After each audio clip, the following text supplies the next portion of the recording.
બહારથી ક્રિસ્પી, અંદરથી સોફ્ટ અને મસાલેદાર આ નવો નાસ્તો એકવાર બનાવી લેશો ને તો વારંવાર ખાવાનું મન થશે. હેલો ફ્રેન્ડ્સ, તમારું સ્વાગત છે ઘરનું જ કિચનમાં. આજે આપણે બનાવીશું તો બાળકોના લંચ બોક્સમાં આપી શકાય, નાની મોટી ભૂખ માટે બનાવી શકાય, સાંજ માટે બનાવી શકાય. ગરમીમાં ઓછા તેલમાં તમારે કંઈક નવું ખાવું હોય અને ટેસ્ટી પણ ખાવું હોય ને તો આ નવો નાસ્તો માત્ર 10 મિનિટમાં તૈયાર થઈ જાય છે અને નાના બાળકોથી લઈ મોટા બધાને ખૂબ પસંદ આવશે. ક્રિસ્પી પણ છે, સોફ્ટ પણ છે, ટેસ્ટી પણ છે. તો ચાલો બનાવીએ એકદમ ઇન્સ્ટન્ટ નવો નાસ્તો. આ નવો નાસ્તો બનાવવા માટે મેં અહીંયા મિક્સર જાર લીધું છે. એમાં 1 કપ રવો કે સૂજી કોઈ પણ તમે લઈ શકો છો. મેં અહીંયા સૂજી લીધી છે અને એની સામે અડધો કપ દહીં. તો દહીં છે ને એ બહુ ખાટું કે મોળું જેવું તમારી પાસે હોય ને એવું લઈ શકાય. સાથે અડધો કપ પાણી એડ કરીશું અને સરસ રીતે બ્લેન્ડ કરી લેશું. તો એકદમ સ્મૂથ બ્લેન્ડ કરવાનું, એટલે જેવું ઢોસાનું બેટર હોય ને એવી કન્સિસ્ટન્સી આવી જશે.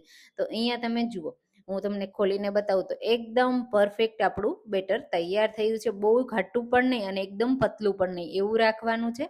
અને આ બેટર જો તમારાથી પતલું થઈ જાય ને તો થોડો રવો એડ કરી એડજસ્ટ કરી શકાય છે.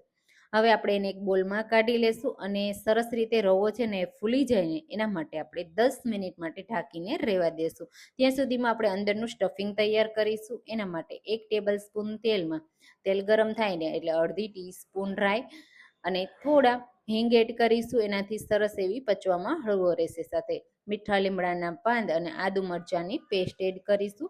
તો અહીંયા મરચીનો યુઝ કર્યો છે એટલે મેં 1 ટીસ્પૂન જેટલી આદુ મરચાંની પેસ્ટ એડ કરી છે. તમે વધારે પણ એડ કરી શકો છો. અને હવે આ નાસ્તાનો કલર સરસ આવે ને સ્ટફિંગનો, એના માટે થોડી હળદર પણ એડ કરીશું. મિક્સ કરી લેશું. અને હવે મેં અહીંયા 3 થી 4 નંગ મોટી સાઈઝના બાફેલા બટેટાને છાલ કાઢી મેશ કરી લીધા છે, તે એડ કરી દેશું. સ્વાદ પ્રમાણે મીઠું એડ કરી બધી વસ્તુને સારી રીતે મિક્સ કરી લેશું. ગેસની ફ્લેમ લો ટુ મીડિયમ અથવા તો લો જ રાખીશું, એટલે બળે નહીં મસાલો અને સરસ રીતે મિક્સ થઈ જાય. તો તમે આવો નવો ઇન્સ્ટન્ટ નાસ્તો ક્યારેય ટ્રાય કર્યો છે કે નહીં મને કમેન્ટમાં કહેજો. મારી રેસીપી કઈ સિટીમાંથી જુઓ છો ને એ પણ મને કહેજો. અને બાળકોના લંચ બોક્સમાં નવી નવી રેસીપી જોવી હોય ને તો મને કમેન્ટ કરજો, હું તમારી સાથે શેર કરીશ.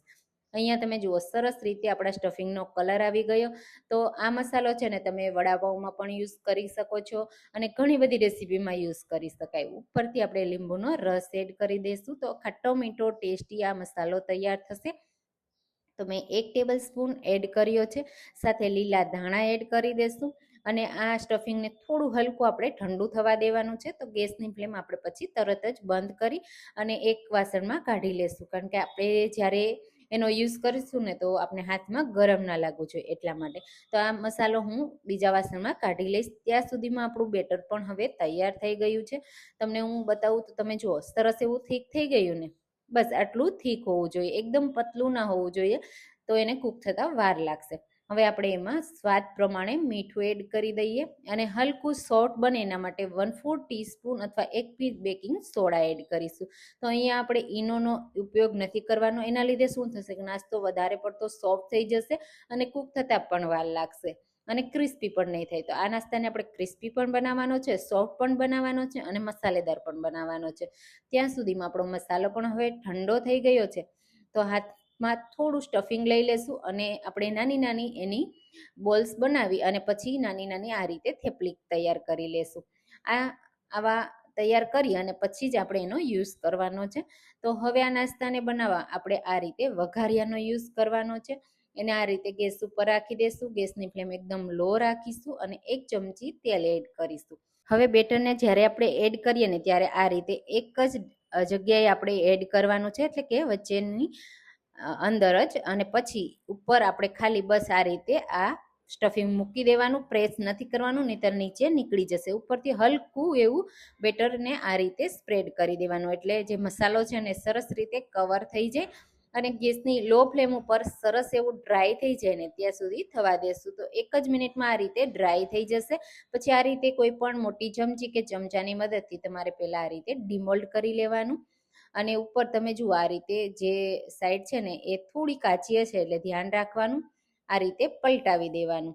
પછી બીજી સાઈડ પણ થોડી વાર માટે કૂક કરવાનું. બીજી સાઈડ થોડી ઓછો ટાઈમ લેશે અને ગેસની ફ્લેમ એકદમ લો રાખીશું. જો જરૂર લાગે ને તો જ તેલ એડ કરવાનું, નહીંતર ઓછા તેલમાં તૈયાર થઈ જશે. તો બીજી સાઈડ પણ હવે નાસ્તો બનીને તૈયાર થઈ ગયો છે. તો મેં તેલ એડ નથી કર્યું એટલે થોડું તમને ડિમોલ્ડ કરવામાં આ રીતે મુશ્કેલી આવશે. તમે જુઓ બંને સાઈડ ક્રિસ્પી થઈ ગયો ને, તો બસ આ રીતે બાકીના બધા નાસ્તા બનાવી મેં તૈયાર કરી લીધા છે. અને જોતા જ ખાવાનું મન થઈ જાય. બાળકોના લંચ બોક્સમાં, નાની મોટી ભૂખ માટે, સાંજ માટે આવો એકદમ હેલ્ધી, ટેસ્ટી, ઓછા તેલમાં ગરમીમાં જરૂરથી આ નાસ્તો બનાવવાની ટ્રાય કરજો. બધાને બહુ પસંદ આવશે. ઢોસા, ઇડલી બધું ભૂલાવી દેશે. તો એકવાર આ નાસ્તો બનાવી મને કમેન્ટમાં કહેજો કે તમને આજની આ રેસીપી કેવી લાગી. જો રેસીપી પસંદ આવી હોય ને તો લાઈક કરજો, શેર કરજો અને મારી ચેનલને સબસ્ક્રાઈબ કરવાનું બિલકુલ ભૂલતા નહીં. ચાલો ફરી મળીશું. Thank you.